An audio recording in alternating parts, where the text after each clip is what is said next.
Good afternoon, everyone. I'm Jared Ball, Chief Economist at the Committee for Economic Development of Australia.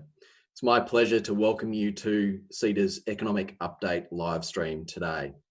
As we slowly return to business as usual, CEDA will return to face-to-face events, but we'll also continue to have a robust program of live stream events so that people from every corner of Australia can access excellent, high-quality discussions on the economic and social issues that matter to Australia at the present time. I'm pleased to say that we've got over 700 people tuning in for today's discussion. Here in Melbourne, for me, that's certainly the biggest outing I've had by a long way, I have to tell you, in recent weeks. To keep up to date on our events, we encourage you to visit CEDA's website, ceda.com.au. There you can register for our events. You can also watch previous recordings of live streams as well. You'll also find on the website a range of research reports, blogs and podcasts covering off some of the really important issues in the economic debate at the present time. And today, like at all CEDA public events, you can interact with our speakers, in this case through our Q&A portal, Pigeonhole. It's accessible via the link below your video screen.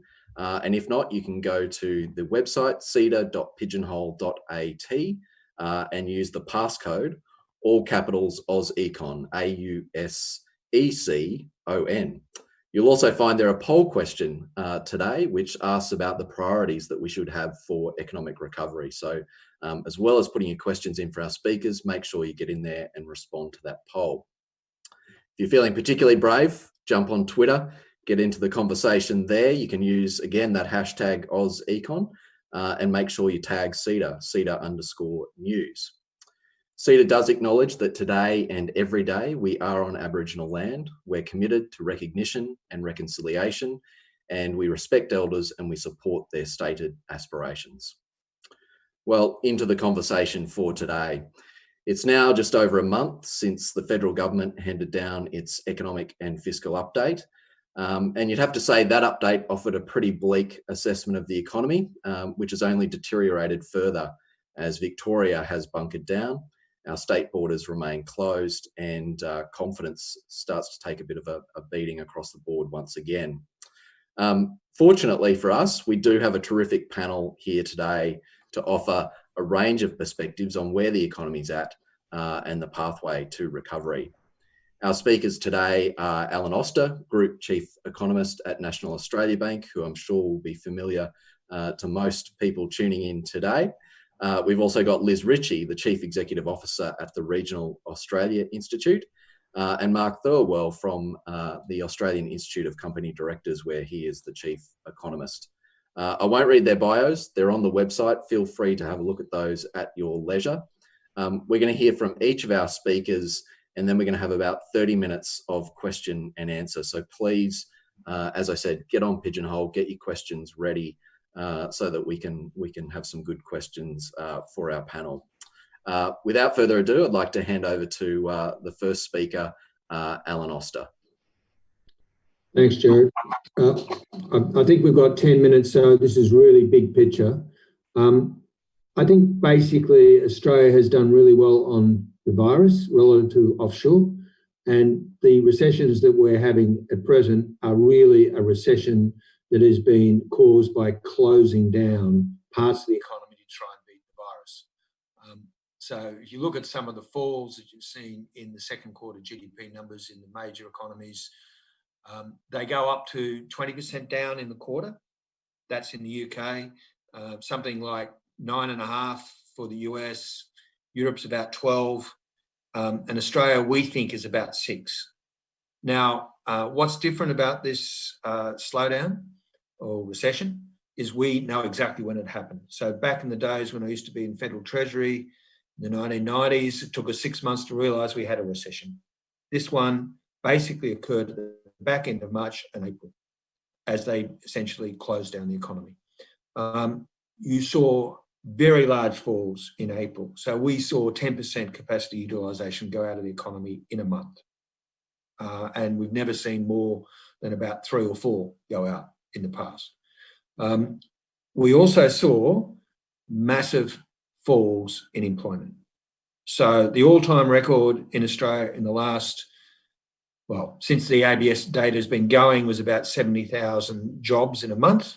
We lost in 2 months 900,000 jobs. So this is a recession, the sort of which we have not seen since the Great Depression. And it's very different in the sense that it is essentially at targeted areas, particularly in the service sector. The data that we sort of try and use, we use our own internal data. So that's every electronic transaction that goes in across any of our systems. And we also, and so there's about 5 million transactions a day. And I can I'll find the information later this afternoon for what happened in the week ending last Saturday. So this is very different to what we've had in the past when we used to worry about GDP, etc. So the story, I think, is that, yes, you had this massive hit. So if I take an index of, say, 100 on our data, we went down to about 80 in April. By May, we were at 90, and by June, we were back to almost 100. So the sort of recovery was much quicker than everybody thought. And I think you probably have seen people say that it wasn't as bad as we expected, but we were expecting really terrible. It's still bad, but what I'm saying is that June recovery was much better than we thought. July sort of seemed to be better. And now we're into August and it looks like it's weakening again. It's clearly weakening big time in Victoria. So on our first week of shutdown, we saw a fall in Victorian activity of around about 15 to 17%. In terms of what's as we go forward, my problem is some sectors are obviously closed down and will have big problems. So we're all Zooming these days, which means that essentially office is probably overbuilt big time. If you're a small business in the CBD, you've got a major problem. Hospitality really hasn't recovered much. On the positive side, anything to do with internet innovation is really strong. So, you can get your restaurant meal delivered at home now. And I think there'll also be a change in manufacturing where people in the past would just say, I'll take it from China because it's the cheapest. They'll now say, well, I want some supply chain reliability. And I think in areas like medical, manufacturing, plastics, some of that sort of stuff, you will see more of that happening. Reality is, though, we're expecting next week GDP to fall 6%. We're expecting not much growth in September because of Victoria, and the lagged impacts probably, for me, suggest that December quarter could be negative. We would expect that unemployment would basically continue to go up. Part of that's a technical reason. So you need to be, one, lose your job, and two, actively looking for a job. If you're in some of the areas that's a hard hit, there's no point actively looking for the job, and the government will still pay you the dole. So what we expect to see is that employment sort of goes sideways, hopefully improves a little bit. And the latest data we've got says that Victoria is sort of bad, but it's being offset to some extent by Western Australia, etc., New South Wales, Queensland. But ultimately, we still think unemployment, because as they reopen, people will come back looking for a job, and therefore the recorded level of unemployment will get to something like 10%. I think we're 9.6 by early next year. We do not expect to see the economy recover really quickly until about the middle of the year. There's a lot of less income coming in terms of JobKeeper, the dole. I think there's a lot of zombie firms out there. Banks don't really know. We look at the people that have deferred their interest, but all we see is they're doing okay now because they're not paying off the interest. And also we've seen a lot of specials in terms of people getting into their superannuation early, spending it, looks like more than 50% in the shops these days, whereas last year they were only spending about 10% in the shops. They were saving it. As we go forward, those things are all going to withdraw some stimulus. So I would expect the government to have to significantly increase spending early next year. The other thing so we sort of have a peak to trough this year of about 5%. Others out there in the official family are more like 6 and 7.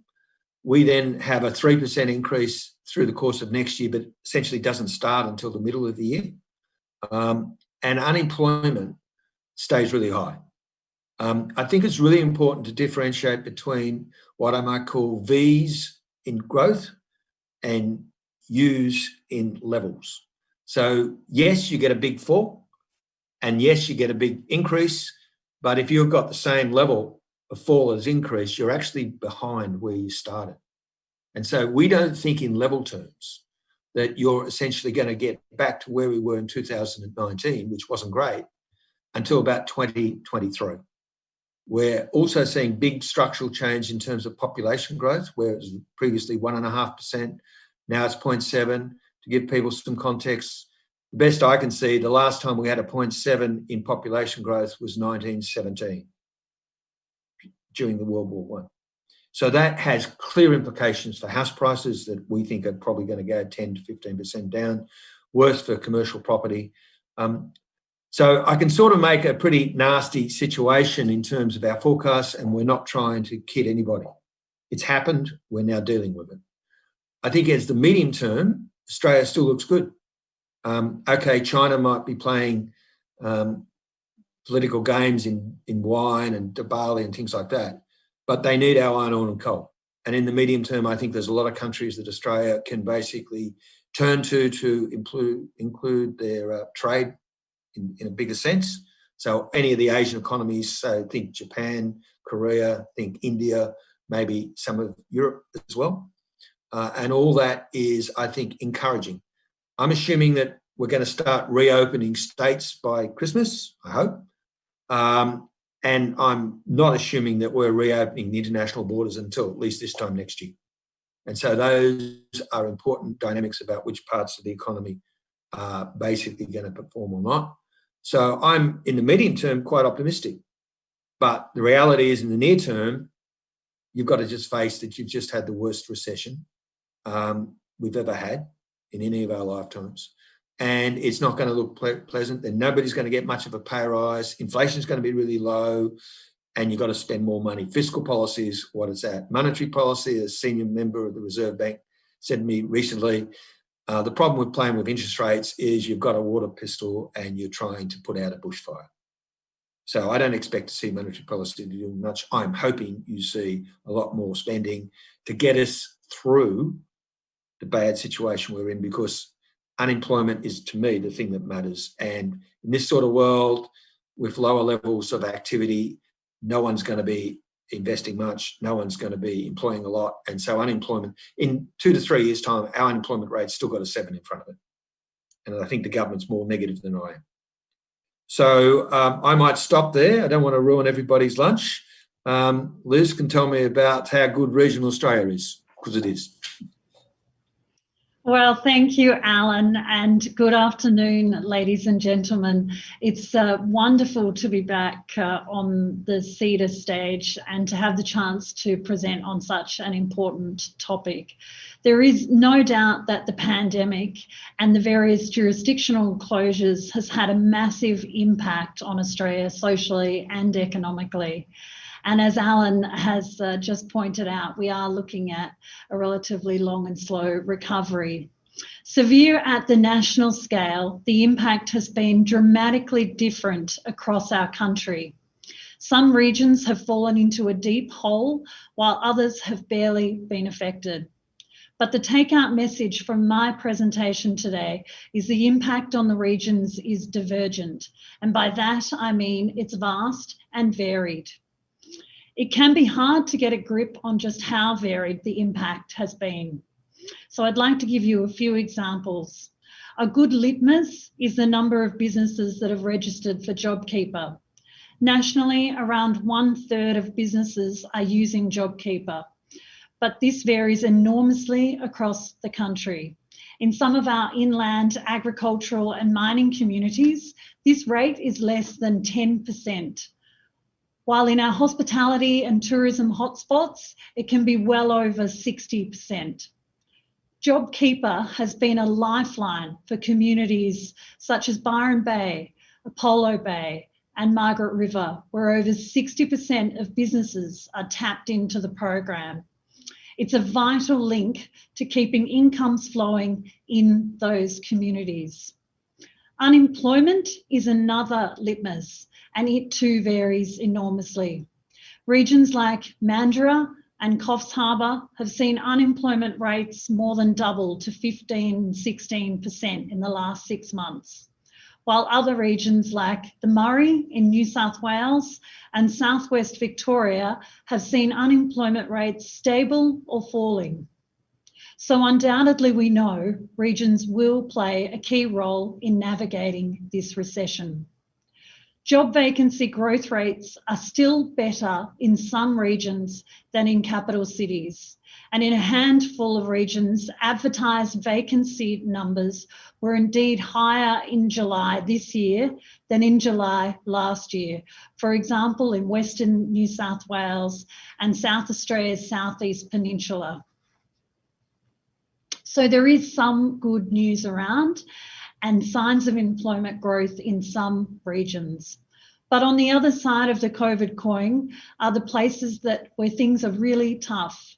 Perhaps the most challenging are those in the bushfire affected areas, such as Southeast Queensland, Southeast New South Wales, and Kangaroo Island. The other deeply affected places are those regions that have been hotspots for international visitors. In Cairns, for example, we're seeing 46% of CBD businesses are relying on JobKeeper. It is our view that whilst the blanket stimulus measures have undoubtedly played the role they were intended to, longer term, we need to consider dedicated medium-term assistance. This should be designed with local community leaders to fit with their needs and capabilities. The recession will be multi-speed geographically, so it's vital that we move from a uniform response to a highly tailored place-based response. Our hardest hit regions will lose businesses and residents in frightening numbers if we don't get this support right. And by recognising both the needs of the hardest hit places and the potential of places going well, we can navigate an effective national recovery. Many of us are seeing how COVID has accelerated change. So with the right policy settings in government and in corporate Australia, many parts of the country are in fact poised to benefit from what we call regionalisation. We believe that for the first time in history, we can truly create a national employment market where location is no barrier. To aid this work, earlier this year, the RAI launched a new initiative called Regional Australia Council. We have asked these leaders to make regions a priority and to work with us on regionalisation of their workforce and in turn, our nation. The council represents some of the biggest employers in the country, including Telstra, NAB, KPMG, and Australia Post, to name a few. It's a collaborative model, and we're working collectively to develop a new employer of choice for regional Australia, which we believe will be a further mechanism to aid recovery. COVID triggered an overnight shift in the very construct of work. It changed mindsets and long-held entrenched views about how we work. And if we support this potential with the right government and business policies and procedures, we can continue to strive to reach our goal of improving prosperity in regional Australia. As Marnie Baker, Managing Director of Bendigo and Adelaide Bank, coined, people don't have to live where they work, they can live where they love. In 2020, we began the process of delivering a national awareness campaign to shine a light on the opportunities in regional Australia. We're bringing together currently some of the brightest minds in the country to deliver and create a new brand, Regional Australia. It's our hope that this campaign will result in significant population shift to the regions, which will aid recovery. Globally, we are one of the only nations to have 2/3 of our population living in our capital cities. We need an intervention. A balanced population settlement will be good for our nation. It's our ambition to change the course of history and to raise awareness of the opportunities that exist to live, work and invest in regional Australia. We know that as a nation, we need to come together to aid social and economic recovery, but we want to be very clear that Australians have alternatives and regional Australia is ready and waiting. I'll now hand to our third speaker, Mark Thirlwell. Thanks, Liz, and thanks to CEDA for the opportunity to speak to everybody here today. I don't disagree with anything that Alan said, really, sadly, since it's a pretty grim outlook. So instead of offering you alternative numbers, which wouldn't really differ very much, I thought I'd use my 5 minutes just to make 3 points about where we're at and how that, and sort of the framework we might use to think about where we might be going. So the 3 things I wanted to talk about were, first of all, what we've learned to date about the interactions between government actions, health policy, the pandemic, and the economic fallout. Second, I wanted to talk a little bit about the forces that will determine the shape of the recovery. And then third, and just briefly at the end, the role of economic policy in this. So if we start off with the big learnings, the big takeaways, it's been interesting, I think, watching the economic profession struggle to catch up with just how unprecedented and how dramatic the shock to the economy has been. And we've seen academic economists trying to pull together a whole bunch of learnings from economic history, from epidemiology, and from economic models, and pull them together in a way to try and create these frameworks to think about what's happening. We've got these so-called epi-macro models. So we've got macroeconomic models with epidemiological models welded together. And we've been using those to think about how the crisis unfolds.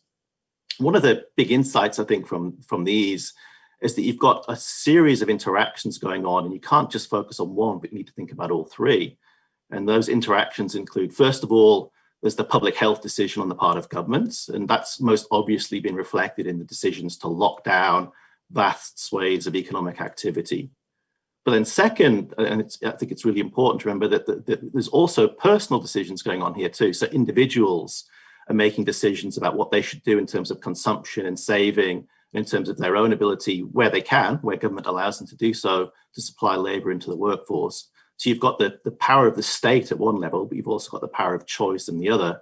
And then the third point is the interaction between the voluntary decisions of individuals and the actual policy decisions taken by the state. And one of the things we've seen is it's actually kind of a complex relationship between the 3, because overlaying all of this, of course, is how that plays out with the choice on with pandemic implications too. So lockdowns on the one hand take a huge toll on economic activity, but if to the extent that they can control the public health story, then they may have a positive impact on individuals' expectations and therefore choices around consumption and saving. And when we've looked at it, the evidence we've seen, it's a really interesting and mixed pattern. So if you think about the evidence we've got from, for example, cross-country comparisons, people have looked at the Swedish model, with a very different approach to lockdown to many of its European neighbours. And then depending on who you compare and contrast with, if you compare to EU averages, that suggests that the lockdown part of the story is really important in determining economic outcomes.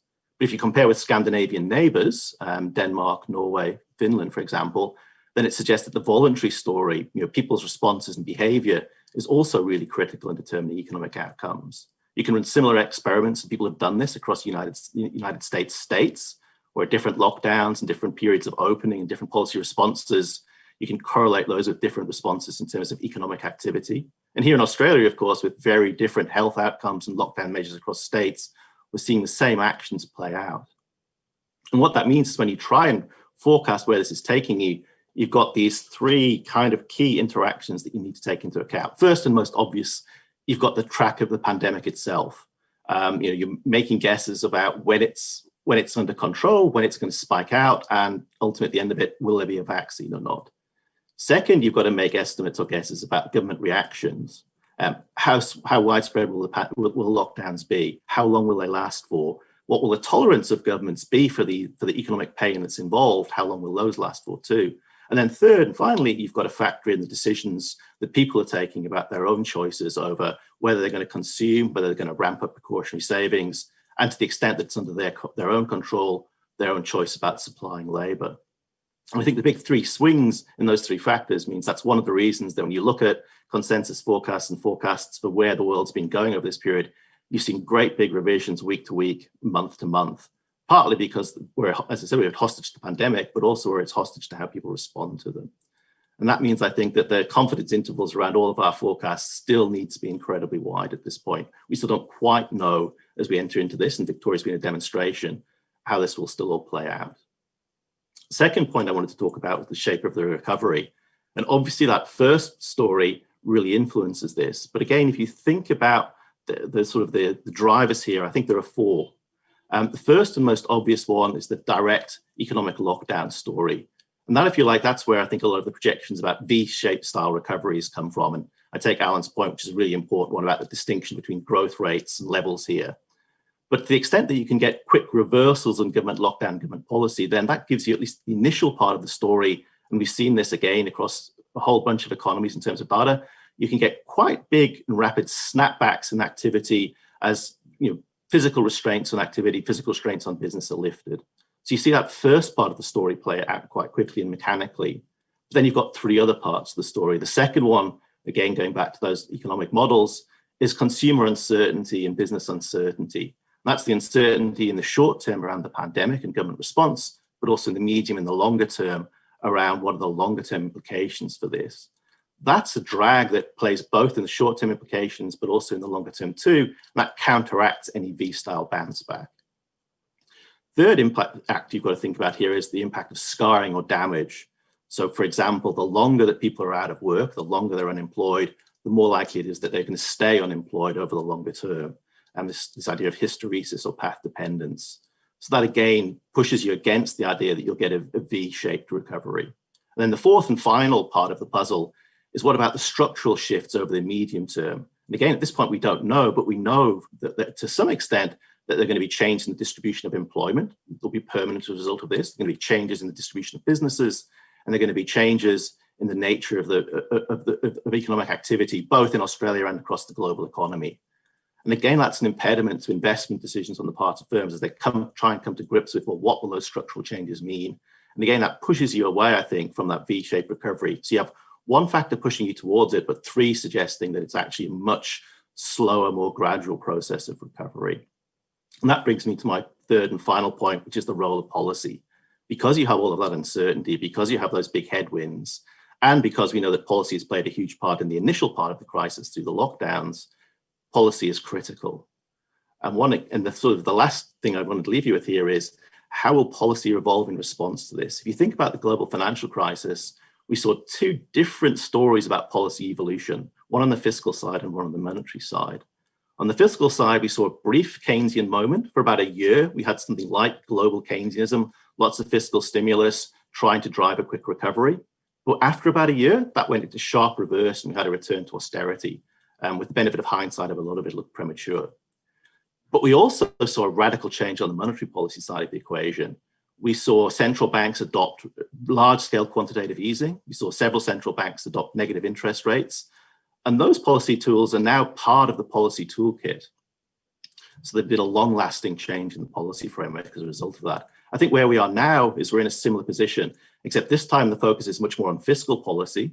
And in things like JobKeeper, the ramping up of JobSeeker, and in other countries, furlough schemes, for example, the big changes that we've seen in fiscal policy are quite dramatic. And the question that we have here is, how long will they be sustained for?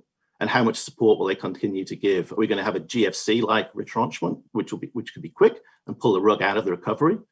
Or are we going to see something that's more akin to the monetary policy revolution, that policymakers will permanently rethink the way that they run their macro policy levers? So I know I've raised quite a few questions, maybe more than answers there, but I think thinking about those frameworks is quite important. And hopefully it's I think that model fits, I think, with the kind of numbers that Alan was talking about in his opening part. But with that, I'll hand back to Jared, because I think we're going to give you all time for questions now. Thank you.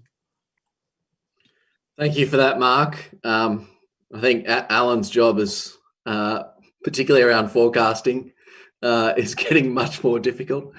The other thing that clearly, this is a difficult time for policymakers, and I want to start with fiscal policy, and it's loomed large for you, Alan, in your remarks, and Mark as well. And as you say, Mark, where this is a different set of circumstances to the global financial crisis, and really the kind of requirement around sustained fiscal support in the economy is huge. We do have a question that's come in from Jennifer Duke, I believe, from Fairfax. And she's asking, in terms of that increased government spending, where do you see it being targeted? Is it purely about income support and things like JobKeeper and JobSeeker beyond March, or does it need to be in other sorts of areas? Alan, what's your view on that? Well, my view is the number one place where you need to put the money is into the consumer's balance sheet, I suppose is the best way to describe it. You need to give them enough money so that they can survive and spend. I would also say, so am I worried about the debt? The answer is no. Why? Because that's the only way we're going to get out of this. And, you know, it's a hole that you've currently got, but you can see on the other side it's going to be a lot better. The other things I would really like to see is any acceleration of infrastructure spend we've got. The problem with infrastructure, you know, I don't want another airport. I want it now. And so if you can bring forward the airport, you can bring forward in Melbourne the roads and rail. You do maintenance. I think that even, you know, basic maintenance is really good.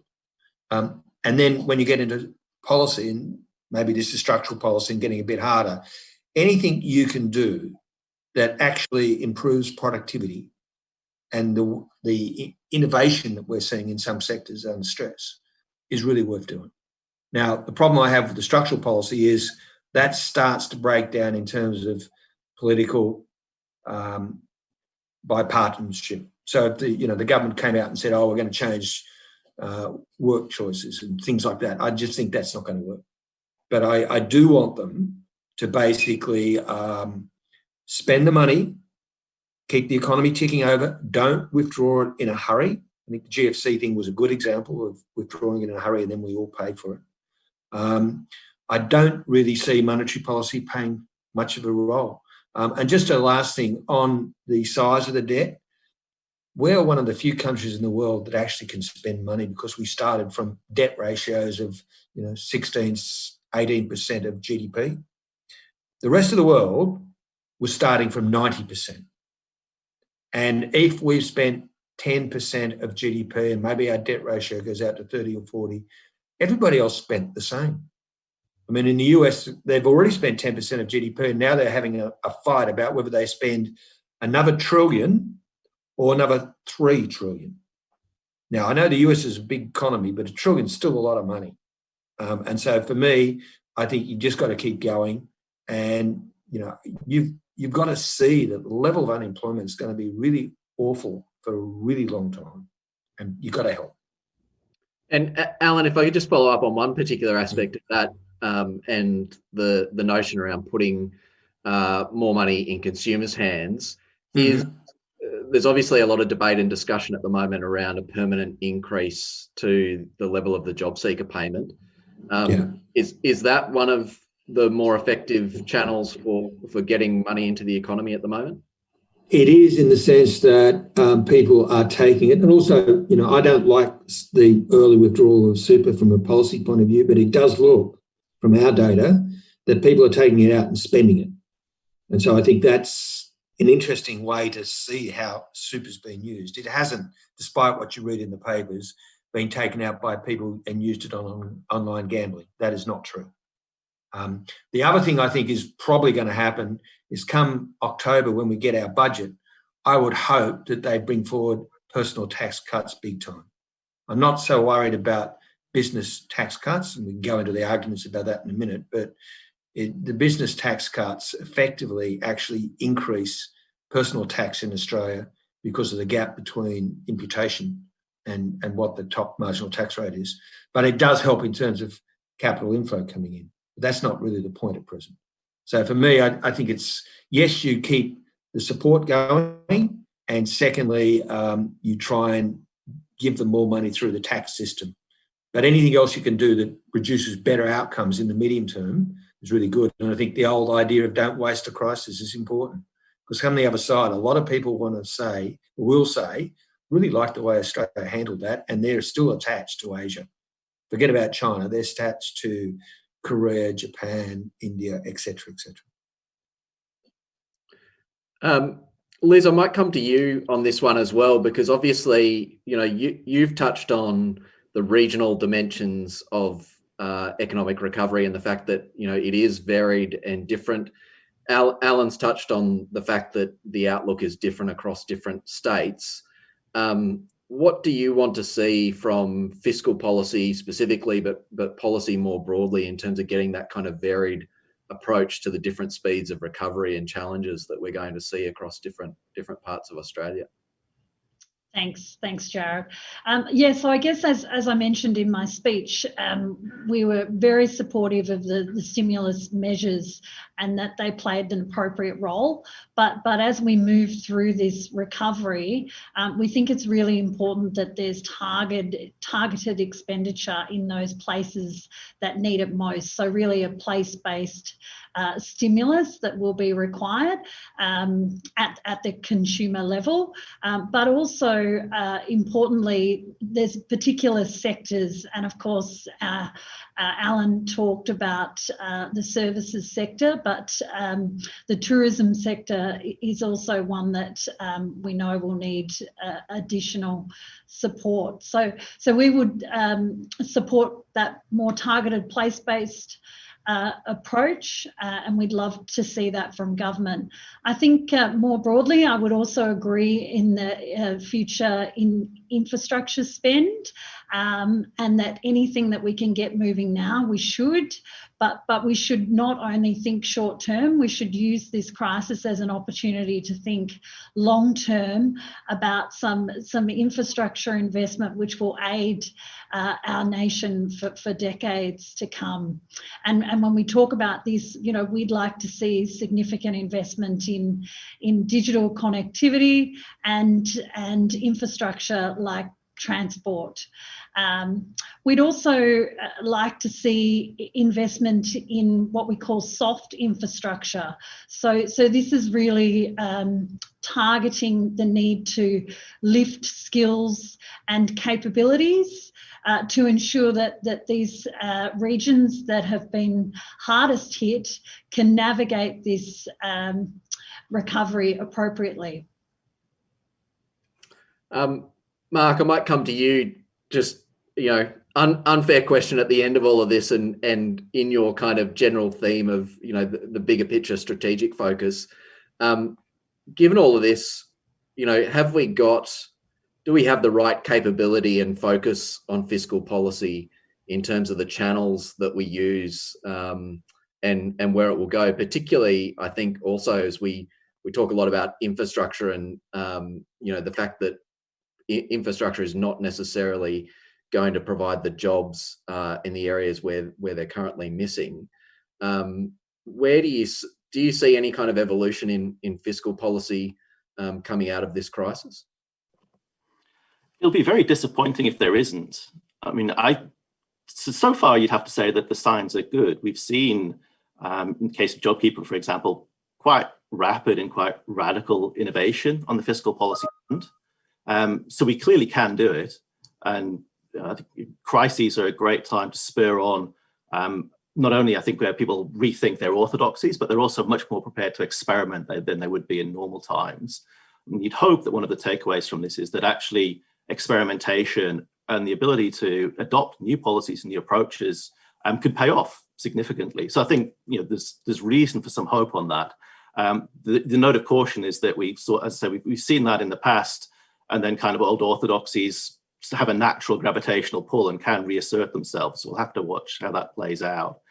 In terms of the balancing act, I think Alan and Liz both touched on it quite nicely. You've got this distinction between where you're at in the short term and where you're at in the medium and longer term. And in the short term, the real pressure is to make sure that you provide the income support that keeps people going, keeps households functioning, and keeps the economy alive and ticking over.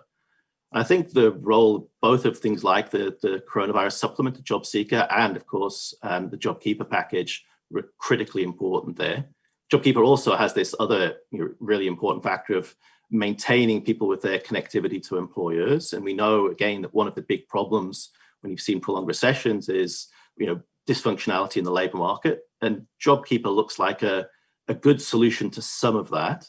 As you move into the medium term, though, we also know that there's going to be a trade-off there, because we know that, that's sort of one of my list of points that when we think about the future is that we'll have structural change in the economy coming along too.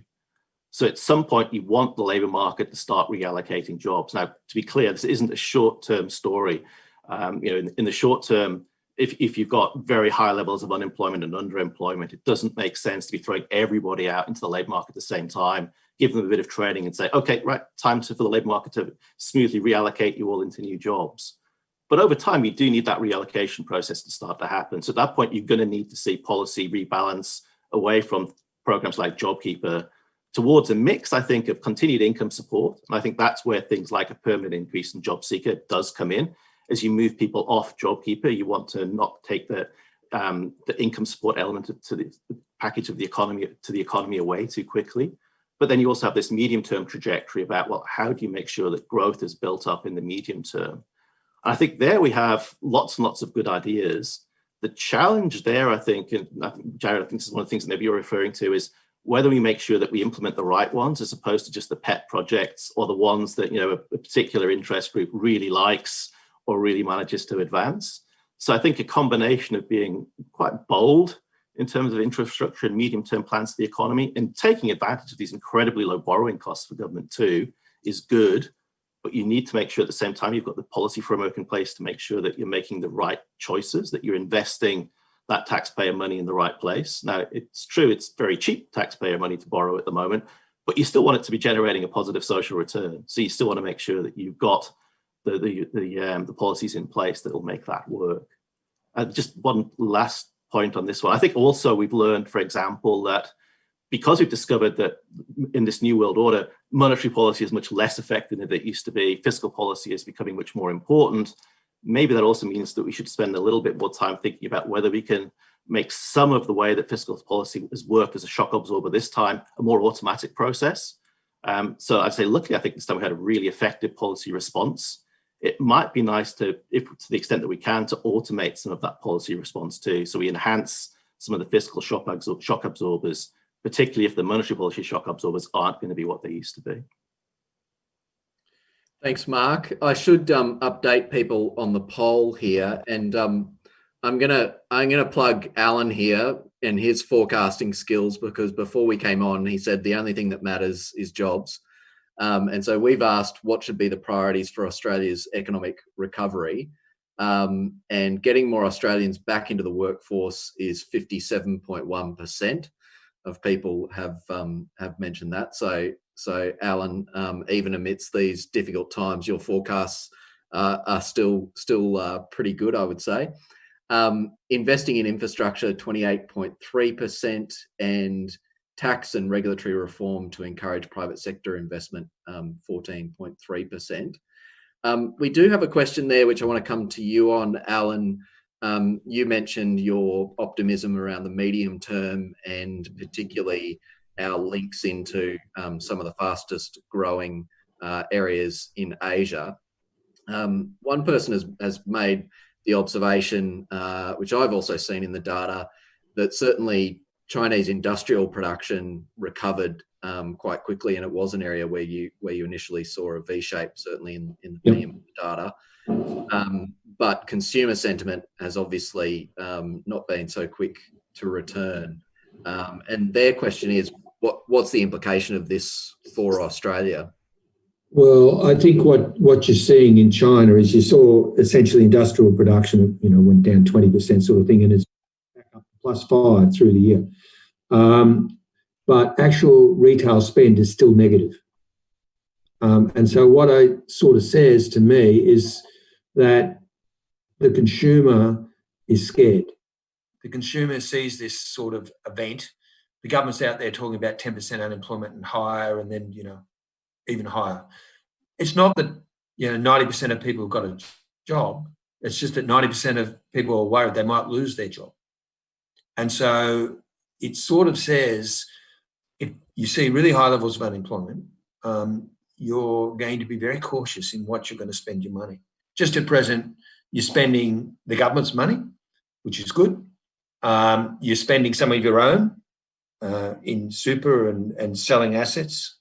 But I think ultimately the consumer's going to have to be convinced that the world's back to where it was. And I suspect a lot of people, based on your very wise audience, were basically saying it's jobs. Until I get jobs. Now, I don't think you're going to have a 5 in front of the unemployment rate till, pick a number out of the air, 2024. Certainly not 2023. For us, we're still 6-7 at 2023. So until you got unemployment looking like it's back to normal, people are going to be very, very nervous. And so that just comes back to me to saying consumers' attitudes is really important, and that is going to be a big problem before you can convince them things are okay. Okay, and I'm gonna come to all of you with this question that we've got from Sean Williams, who's really interested in how all of this is going to play out in our cities. And our head offices in CBD is going to be a thing of the past. Will there be a big escape to the country? Liz, you should be happy about that. Leaving inner city living behind. I think this is one of the big, when Mark talks about structural questions, this is one of the big questions, and cities have been such a, assumed part of our model of economic development, and wondering what that's going to look like in future. I might start with you, Liz, just in terms of, there's obviously a balance there. We need our cities, we need our regions, we need the whole thing. But what have you seen to date, and what's the sort of, what are some of the anecdotes, I guess, in some regions around people, making decisions potentially to move back, and some of the considerations that they have, and what makes that feasible? Thank you. Thanks, Jared. And thank you to Sean for that important question. It's no doubt that our cities are very important, but equally our regions are very important. And as I mentioned in my speech, that Australia has this unique population settlement that's quite rare globally. So we believe that, and have believed for many years, that we have a chance and a real opportunity now, thinking about recovery for our nation around what population settlement might look like. If we just come to jobs for a moment, currently, even in the pandemic, we have 40,000 job vacancies across regional Australia. And these jobs are in high-skilled professional roles that are very well paid. And what we know is this is not well understood. So at the RAI, we spend a lot of time busting myths. And even in the pre-pandemic, we were seeing consistent numbers around 45 to 50,000 job vacancies month on month. So I guess our message to city dwellers or anybody currently unemployed is that there are wonderful opportunities that exist right now in regional Australia. In terms of what we're hearing, first and foremost, we know from the real estate sector that there's an absolute surge in inquiry to live for property in regional Australia, and we're seeing that right across the board. Equally, if you talk to real estate agencies in the regions, they're busier than they've ever been, and they're moving stock that hasn't been moved for well over 6 months. So we know that the interest is there. And of course, to the notion of regionalisation, this is where we see a tremendous opportunity to drive a societal shift, working with industry to truly create that national employment market, to really ensure that the roles that have always been done from CBD can now be undertaken from anywhere in Australia, and that employees genuinely have choice. We know for a long time that government's been driving decentralisation, the potential of moving departments into the regions and looking for industry to also invest in hard infrastructure. That's come with mixed success. We believe that if we can really drive the notion of choice and regionalisation, that it will help aid recovery, and that regions are ready, and they're ready to work with us on this campaign, that they want people to move. So we believe it's a very exciting time for regional Australia, and we look forward to working with all of our industry and government players. Thanks, Liz. And Mark, if I could come to you, just thinking about this in the sort of medium to longer term and looking around the world, how are you looking at this at the moment in terms of whether it's likely to be a temporary or permanent shift? We're seeing lots of interesting stories, certainly that I've read in the New York Times and other places, about people moving out of cities like New York that obviously were impacted a lot by the rate of infections. Is this something that you think is a big issue when you speak about those drivers in terms of longer term economic recovery? I think it is. I think it's potentially, of course, a very big issue indeed, but it's running into some big counterforces as well. I mean, one of the great puzzles, I guess, of where we were pre-pandemic was we'd had this incredible information technology revolution, which in theory was supposed to reduce the importance of place and reduce the importance of physical location. In practice, what it turned out to do is to really massively empower major agglomerations, in particular the big cities. So the force of technology, which was supposed to push in one direction, ended up pushing in the other. And it seemed to be that there was something incredibly powerful about gathering people together in large conurbations, in very concentrated spaces, and pushing them all. And you got this, this bubbling out of ideas, and that's where everybody really wanted to be. And that's created a whole series of lopsided development issues, some of the ones that Liz has been talking about. Now, the immediate impact of the pandemic has obviously been to say to people, well, actually, there are some significant downsides in being in the most dense, the most intensely populated places, and there's maybe benefits from being elsewhere. Presumably, some of that will stay with us. That's going to at least be in part a function of how the pandemic plays out from here, and whether we get other effects too. But there will be a permanent effect from that. I think we've seen some of that play out already. The second part of it is whether this finally changes the calculation that people make around the internet, the IT revolution. So again, there's this long-standing argument about amongst economists about, well, why has productivity growth been so lackluster? Why haven't we seen, despite all this massive innovation on the ICT side of things, why haven't we done much better? One argument is that maybe we got locked into doing things in the old way, and that therefore we didn't take up all the potential benefits that the IT revolution gave us, and we needed a shock to rethink. If that's right, then maybe the pandemic's the big shock that does make us rethink, well, maybe offices don't work in the way that they used to anymore. Maybe cities don't work in the same way we used to anymore. And therefore we can sort of at that point unleash this new wave of productivity by seizing on some of the things that technology in theory has always allowed us to do, but in practice hadn't really been taken up because we were locked into our own ways of doing things. Now, if that's how it plays out, that has profound implications for things like the value of downtown commercial real estate, the value of downtown commercial retail operations, transport networks, where you want to build your infrastructure. So if all that plays out, it really will change the world in quite substantial ways. But I think we've got two caveats. As I said, the first one is the one I already mentioned, just we've got this big demonstration effect about the power of agglomeration. So you need a big, powerful countervailing force to push against that. And we don't yet know whether the pandemic will. Now, it's definitely going to make a difference at the margin. It's changed calculations and will continue to do so. How much it will change them, we don't know. And the second one is kind of the cautionary one, I think, across the developed world. And the idea of that is that, the success of remote working may turn out to be a two-edged sword for at least some remote workers. Because if you can advance the argument that, well, I don't need to be in Sydney or in Melbourne to do my job, I can do this remotely, The attractive argument there is, well, I can go somewhere lovely in regional Australia and do my job.